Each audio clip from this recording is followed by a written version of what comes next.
Então, quando que você vai usar a relação de confiança, né? A relação de confiança, ela é usada em parceria entre as empresas, né? Eu diria que tem 2 cenários de relação de confiança, tá? Deixa eu voltar aqui para a lousa, para eu conseguir explicar melhor aqui para vocês, tá? O que que acontece?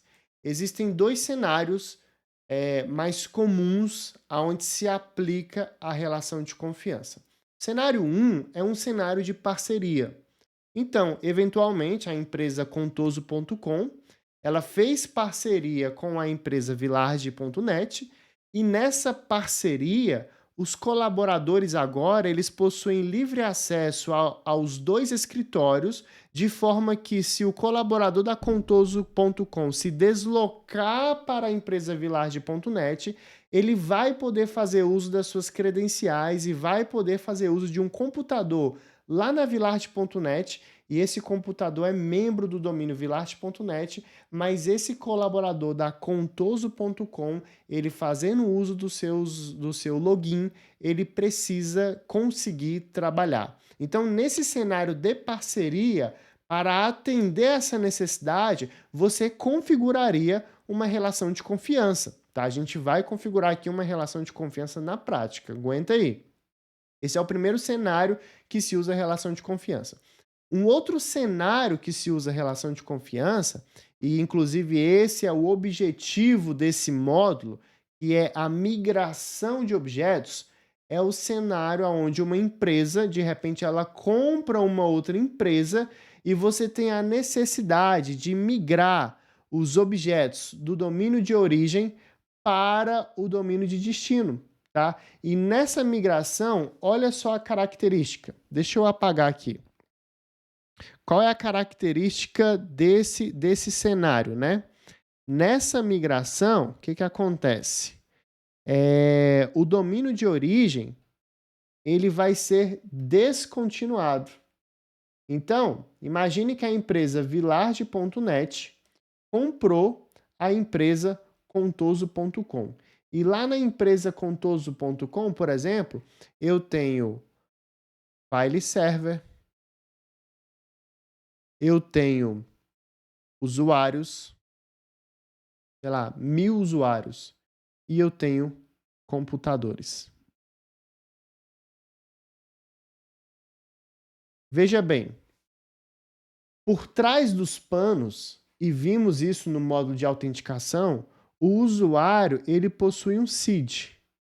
E é por meio desse CID, que é o identificador global de segurança, que o permissionamento ele é dado, né, para o recurso disponibilizado na rede, que no nosso exemplo é o file server. Inclusive lá nas nossas aulas de Kerberos, eu explano muito bem como que funciona a troca de ticket, a emissão de um TGT para que o usuário possa conseguir acessar de fato seus arquivos, né? Então, veja bem, resumindo, toda essa liberação de acesso se dá por meio do CID do usuário.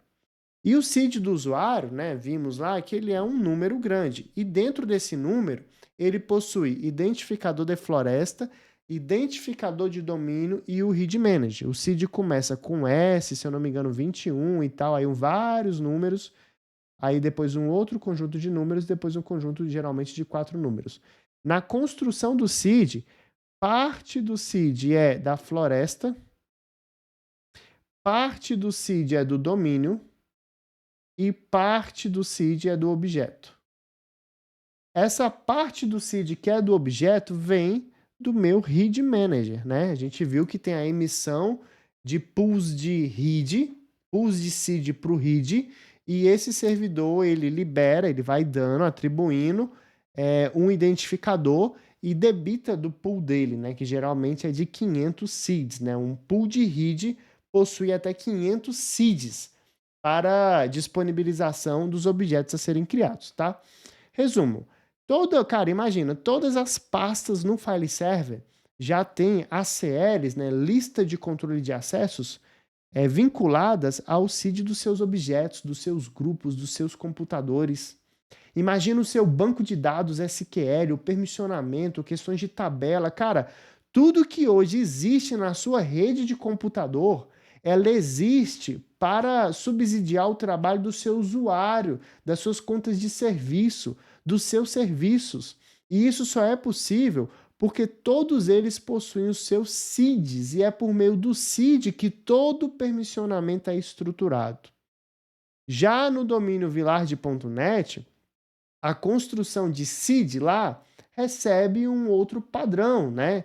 O seed lá do usuário, que é membro lá do Villard.net, né? Do computador e tudo mais, ele possui na sua construção, se eu não me engano é S21, um monte de número, depois um monte de número, depois, se eu não me engano, 4 números.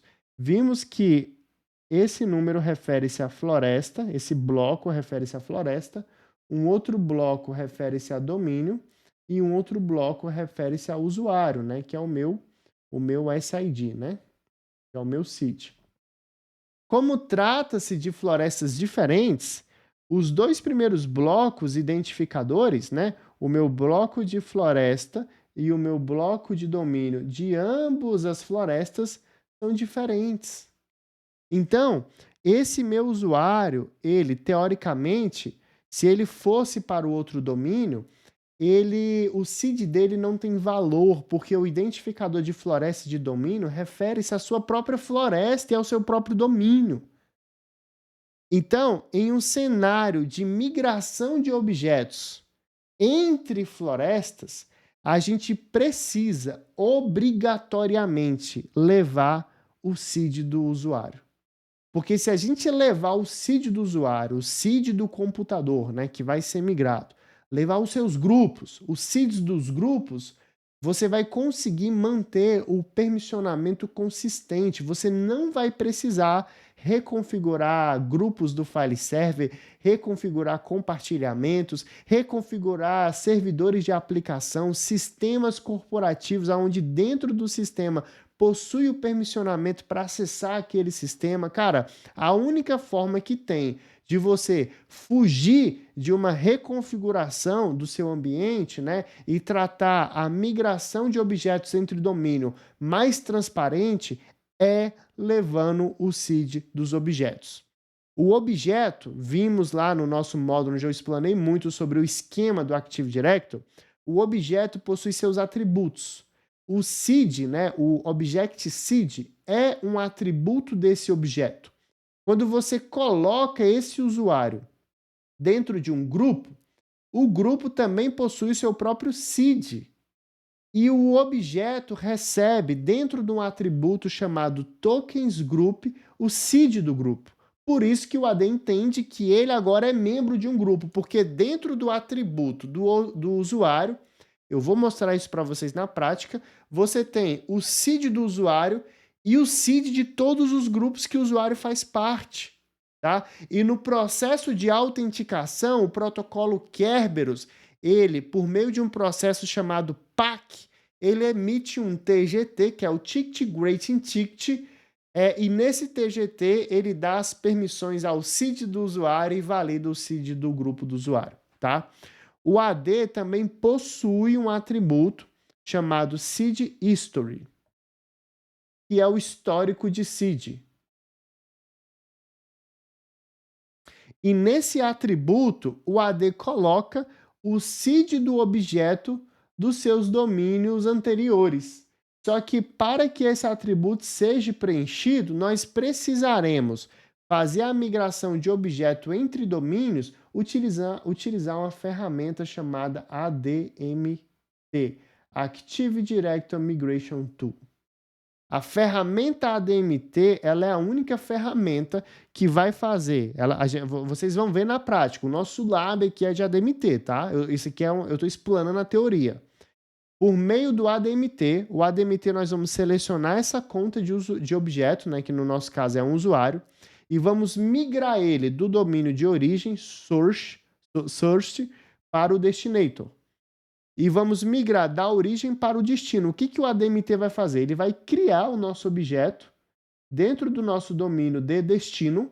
Então, o nosso objeto vai receber o seed do domínio de destino, só que o ADMT vai ler o seed do objeto no domínio de origem e vai levar essa informação para dentro do atributo chamado seed history. Dessa forma, quando esse objeto migrado for se autenticar no domínio de destino, o processo de autenticação vai emitir tokens para o seu próprio seed do domínio de destino, porém, dentro desse token também vai ter informação que esse objeto possui seed de domínios anteriores, que possivelmente esse objeto passou em uma migração de domínios por meio do ADMT. Tá? E para deixar mais transparente ainda, o ADMT possui um recurso chamado PAS, que é Password Export Service. O que esse cara faz? A gente implanta esse serviço em um servidor, geralmente é o controlador de domínio na origem.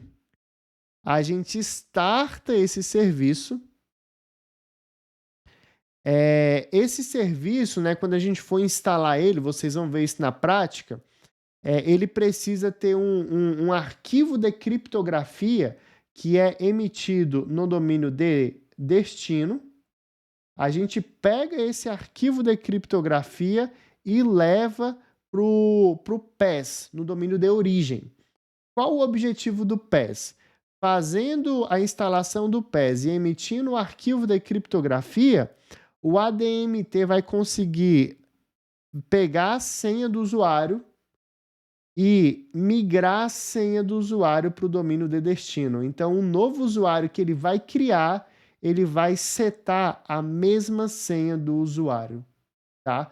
Dessa forma, imagina só, quando o usuário for migrado, usando a ADMT, do domínio de origem para o domínio de destino, e quando esse usuário agora fizer logon, aqui esse usuário se chamava user1@contoso.com.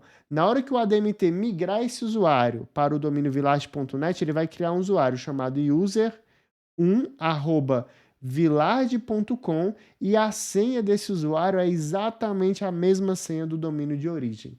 Você só vai falar para o usuário, fulano, colaborador, sua conta foi migrada. Efetue logon normalmente, porém agora o seu domínio é o village.net ao invés do domínio contoso.com. Por isso que nós precisaremos usar o ADMT, tá? Não existe migração de objetos entre domínios que não utilize ADMT. Por que eu friso? Porque tem ambientes que o pessoal cria do zero.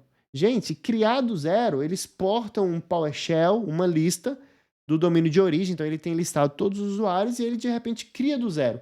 Se você criar do zero, embora o usuário tenha o mesmo nome, João, Gustavo, Alfredo, e é o mesmo nome desse mesmo objeto no domínio de origem e de destino, são objetos diferentes porque os seeds são diferentes. Você precisa migrar usando o ADMT, tá?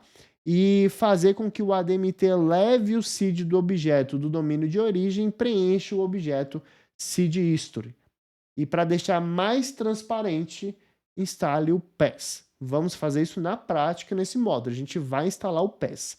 Instale o PAS para que você consiga migrar a senha do usuário e deixar essa migração o mais transparente possível. Tá? Então, todo esse módulo foi estruturado para que juntos nós vamos configurar um domínio de origem, um domínio de destino, vamos configurar o PAS, né?